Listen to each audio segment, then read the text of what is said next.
Samantala sa karagdagan pa ang mga balita, pag-uulat naman tayo mula sa impilhan ng 91.9 FM Marian Radio, Cagayan de Oro City.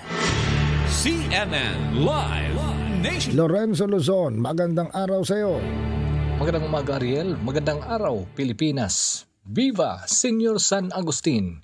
Hinirang bilang the new Queen of the 60th Miss Cagayan de Oro 2025 ang representante ng Barangay Lapasan na si Binibining Gwyneth Jemima Chan na may papremyong diamond necklace mula Sofia Jewelry at 150,000 pesos cash.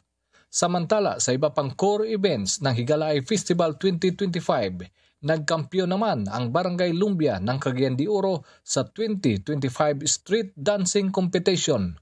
Humakot pa ito ng iba pang mga parangal at umabot ng 610,000 pesos ang kanilang napanalunang papremyo.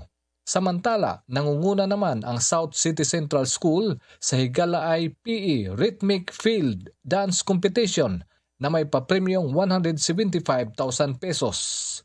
At ang 3rd Mayor Rolando Clarex Oy Open Higalaay Pyro Musical Fireworks Competition ay pinangungunahan naman ng Tower Works mula Cotabato City bilang kampyon. Ang First Mindanao Litson Roasting Contest naman ay pinangungunahan ng Dayens Litson mula sa Surigao del Norte.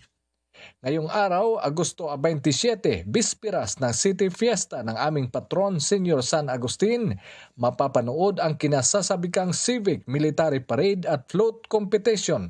Kasama na sa ipaparada ang mga nagwagi ng Miss Cagayan de Oro 2025. Mula rito sa 91.9 FM Marian Radio, CMN Cagayan de Oro, Lorenzo Luzon, nag-uulat live para sa CMN Pilipinas.